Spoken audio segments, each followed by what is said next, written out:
يسعك الفضاء الرحيم الفسيح فبالله كم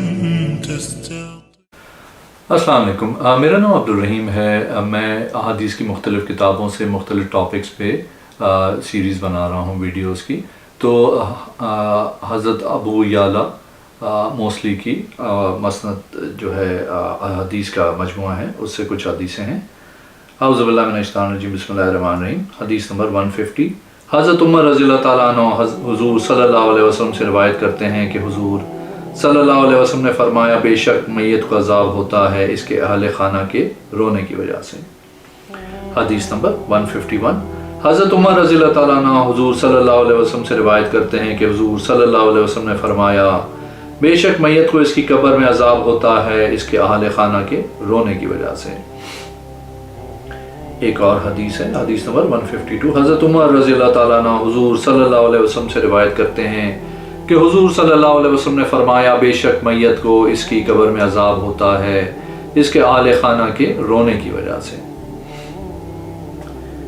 ایک اور حدیث ہے، حدیث نمبر 154۔ حضرت عبداللہ بن عباس رضی اللہ تعالیٰ عنہ سے روایت کرتے ہیں کہ مجھے یہ حدیث کئی صحابہ نے حضور صلی اللہ علیہ وسلم کے حوالے سے بتائی، ان میں سے ایک عمر بن خطاب رضی اللہ تعالیٰ عنہ ہیں جو مجھے ان تمام سے محبوب ہیں۔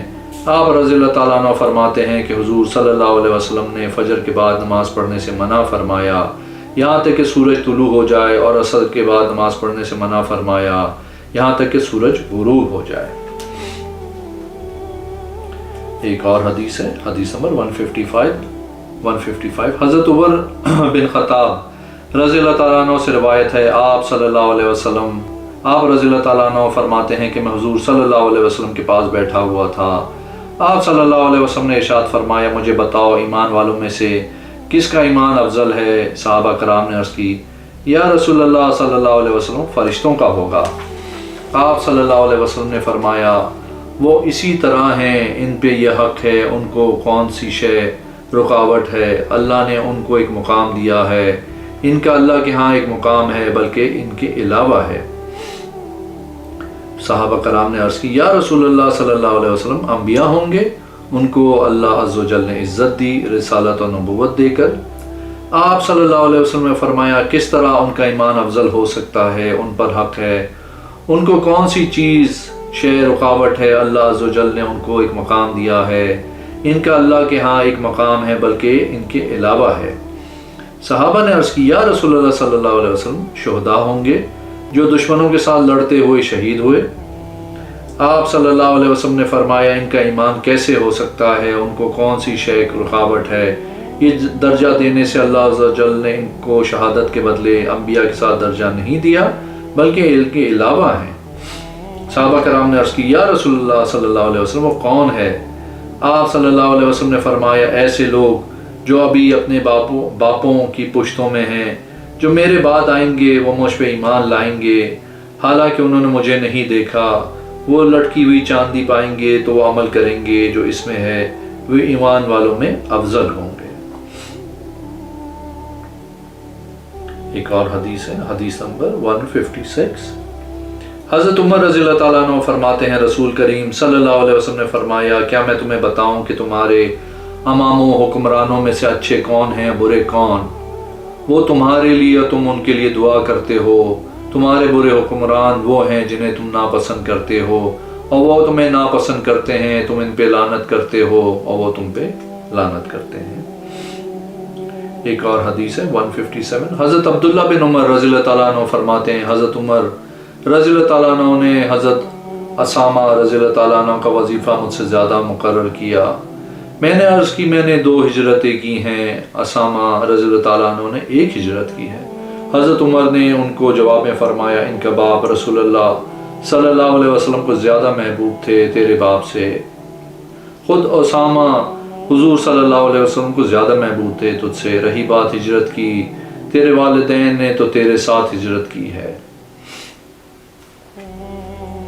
ایک اور حدیث ہے، حدیث نمبر 158۔ حضرت عمر رضی اللہ تعالیٰ عنہ سے مروی ہے، حضور صلی اللہ علیہ وسلم نے اپنی ازواج مطہرات کے ساتھ 1 ماہ تک ایلا فرمایا، جب 29 دن گزر گئے تو آپ صلی اللہ علیہ وسلم ان کے پاس گئے۔ ایک اور حدیث ہے 159، حضرت عمر بن خطاب رضی اللہ تعالیٰ عنہ فرماتے ہیں کہ جب حضور صلی اللہ علیہ وسلم اپنی ازواج سے علیحدہ ہوئے تو میں مسجد میں داخل ہوا تو لوگ کنکریوں کو پلٹ رہے تھے اور کہہ رہے تھے رسول اللہ صلی اللہ علیہ وسلم نے اپنی ازواج کو طلاق دے دی ہے، یہ بات پردے کا حکم نازل ہونے سے پہلے کیا تھا۔ حضرت عمر رضی اللہ تعالیٰ عنہ نے کہا میں آج ضرور بتاؤں گا۔ میں حضرت عائشہ کے پاس آیا، میں نے کہا اے بنت ابو بکر، کیا آپ کی طرف سے رسول اللہ صلی اللہ علیہ وسلم کو تکلیف پہنچی ہے؟ حضرت عائشہ نے فرمایا اے ابن خطاب، مجھے اور آپ کو کیا، آپ اپنے عیب دیکھیں۔ میں حضرت حفصہ بنت عمر کے پاس گیا تو میں نے کہا اے حفصہ، کہ آپ کی طرف سے رسول اللہ صلی اللہ علیہ وسلم کو تکلیف ہوئی؟ اللہ کی قسم میں جانتا ہوں کہ حضور صلی اللہ علیہ وسلم آپ سے محبت نہیں کرتے ہیں، اگر میں نہ ہوتا تو حضور صلی اللہ علیہ وسلم ضرور تجھے طلاق دے دیتے۔ حضرت حفصہ بہت زیادہ رونے لگیں۔ میں نے ان کو کہا رسول اللہ صلی اللہ علیہ وسلم کہاں ہیں؟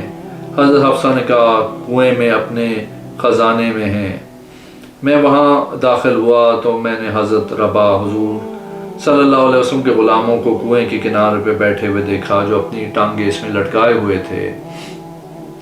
حضور صلی اللہ علیہ وسلم ان کے اوپر تشریف فرما تھے۔ میں نے آواز دی اے ربا، میرے لیے حضور صلی اللہ علیہ وسلم کے ہاں اجازت مانگیں۔ ربا نے کمرے کی طرف دیکھا، پھر میری طرف دیکھا اور کوئی جواب نہیں دیا۔ میں نے کہا اے ربا، میرے لیے رسول اللہ صلی اللہ علیہ وسلم کے ہاں اجازت مانگے۔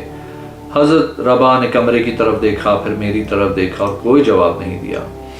میں نے کہا اے ربا، میرے لیے رسول اللہ صلی اللہ علیہ وسلم کے ہاں اجازت مانگے۔ حضرت ربا نے کمرے کی طرف دیکھا، پھر میری طرف دیکھا، کوئی جواب نہیں دیا۔ میں نے اپنی آواز بلند کی اور میں نے کہا اے ربا، میرے لیے رسول اللہ صلی اللہ علیہ وسلم سے اجازت مانگے۔ میں نے خیال کیا کہ ہو سکتا ہے رسول اللہ صلی اللہ علیہ وسلم نے گمان کیا کہ حفصہ کے لیے آیا ہوں۔ اللہ کی قسم اگر حضور صلی اللہ علیہ وسلم مجھے حفصہ کی گردن اتارنے کا حکم دیتے تو میں ضرور اس کی گردن اتار کے لے آتا۔ میں نے اپنی آواز بلند کی، میری طرف اجازت کا اشارہ کیا گیا تو میں حضور صلی اللہ علیہ وسلم کے پاس آیا۔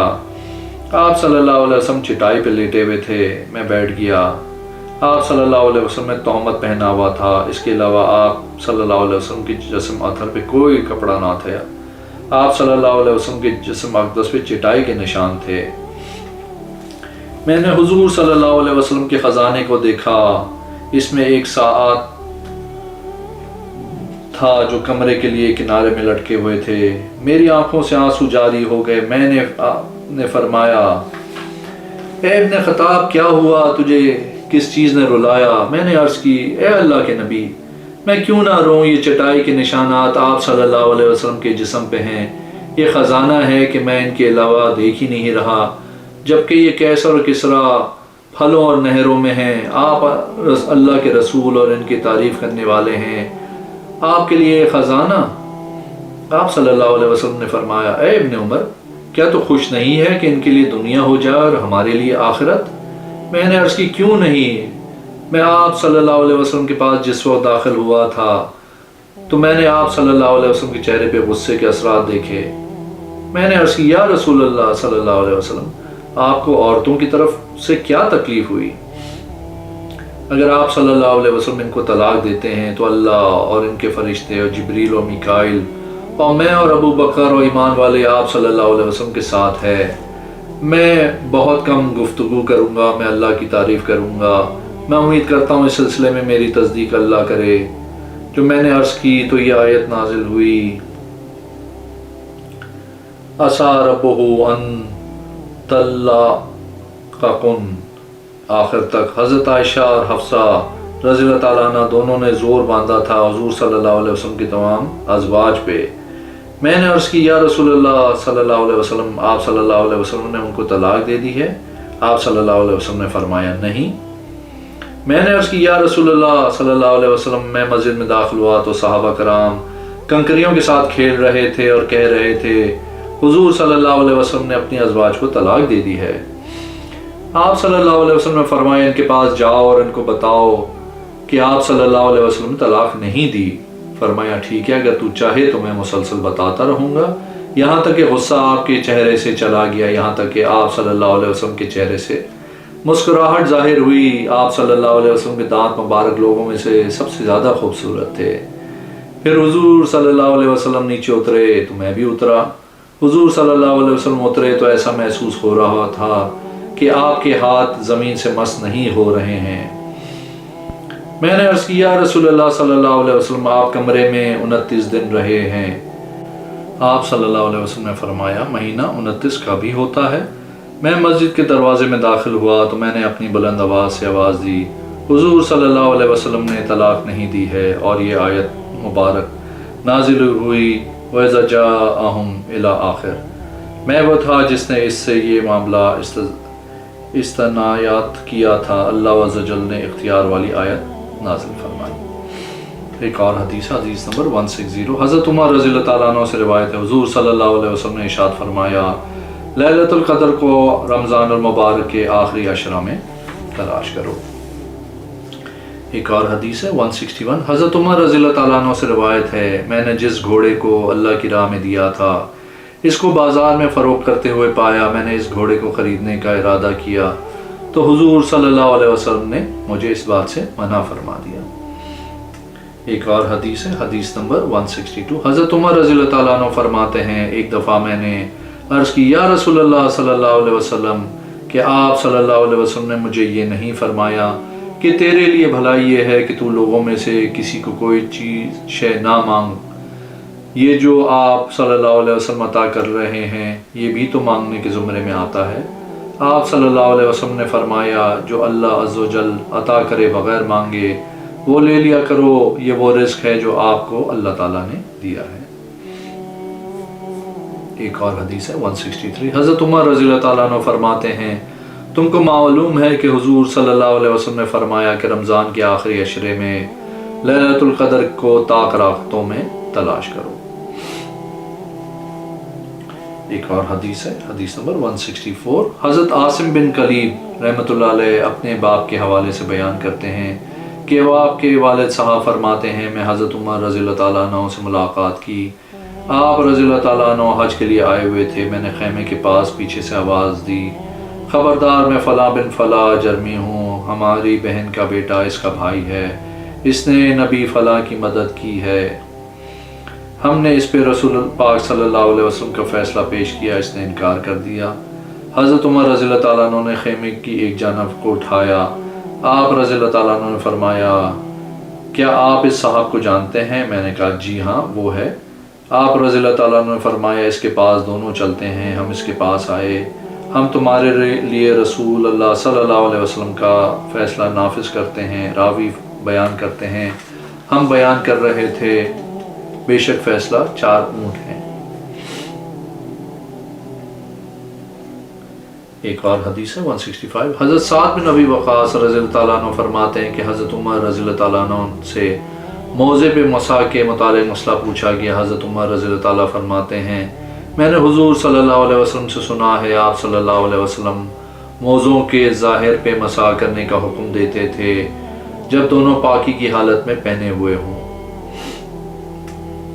ایک اور حدیث ہے 166، حضرت عمر رضی اللہ تعالیٰ عنہ فرماتے ہیں، میں نے حضور صلی اللہ علیہ وسلم سے سنا، آپ صلی اللہ علیہ وسلم ہمیں موضوع پہ مسا کرنے کا حکم دیتے تھے، اور مسافر کے لیے 3 دن اور 3 راتیں، اور مقیم کے لیے 1 دن اور 1 رات۔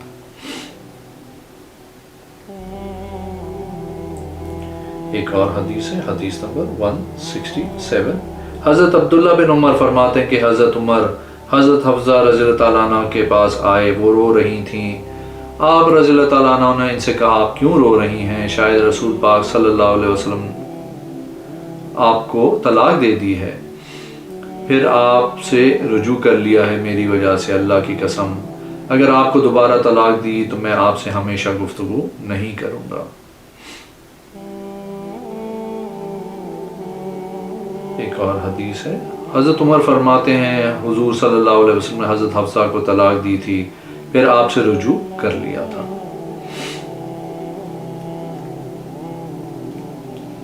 ایک اور حدیث ہے، حدیث نمبر 170، حضرت عمر بن خطاب رضی اللہ تعالیٰ عنہ فرماتے ہیں، میں نے حضور صلی اللہ علیہ وسلم سے سنا، آپ صلی اللہ علیہ وسلم ایک اہل قبرستان کا ذکر کر رہے تھے.